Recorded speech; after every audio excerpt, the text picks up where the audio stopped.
Bonsoir à tous. Aujourd'hui, j'aimerais vous parler d'un sujet que beaucoup de personnes vivent en ce moment, le stress et le chaos. On essaie de tout gérer en même temps, le travail, les relations, les objectifs, les passions, la pression extérieure. Résultat, on se sent débordé, tendu, fatigué. Alors quelle est la solution? Il y en a plusieurs.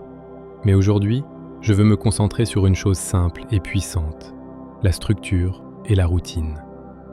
Sans structure, l'esprit se disperse. Avec une structure, il s'apaise. Dans les monastères, quand des hommes arrivent du monde entier pour devenir moines, ils ont tous des habitudes différentes. Certains sont disciplinés, d'autres vivent sans horaire, sans cadre, sans limite. Avant même de leur enseigner la méditation ou la sagesse, on commence par une chose, leur donner un emploi du temps très strict. Réveil à 4h20, méditation à 5h, repas, tâches, enseignement, méditation du soir. Extinction des lumières à 22h. Tous les jours, pareil. Au début, c'est dur, très dur. Mais petit à petit, quelque chose change.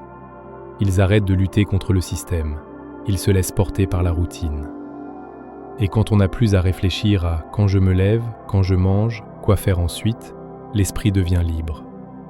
C'est là que la vraie transformation commence. Ils deviennent plus calmes, plus présents, plus profonds.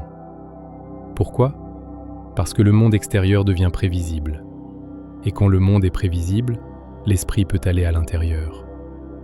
Avant d'être moine, j'étais thérapeute pour des adolescents en foyer. Quand une maison devenait chaotique, conflits, échecs scolaires, crise, on regardait toujours la même chose. Est-ce qu'il y a une structure? Heure de lever, heure de devoir, heure de repas, heure de coucher? Quand il n'y avait rien de clair, les jeunes allaient mal. Et dès qu'on réinstallait une routine simple et ferme, leur comportement, leur anxiété, leurs résultats s'amélioraient. Même s'ils se plaignaient, au fond, ils se sentaient en sécurité. Parce que la structure, c'est une forme d'amour. Maintenant, revenons à vous. Vous jonglez peut-être avec 1000 choses, et vous n'avez même pas une heure fixe pour manger ou dormir. Ça crée du stress, de l'agitation intérieure. Alors commencez par le plus simple, le sommeil. Choisissez une heure fixe, par exemple 22h. Au début, votre corps va résister, votre esprit va protester, mais votre vie va s'adapter. Vous boirez moins de café le soir, vous sortirez moins tard. Votre énergie changera. Ensuite, faites la même chose avec les repas. Même si vous n'avez pas faim au début, le corps s'ajuste. Vous avez deux choix.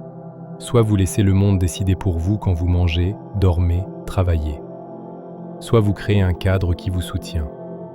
Et dans ce cadre, vous pouvez prendre plus de risques, être plus créatif, plus fort. Parce que vos fondations sont solides.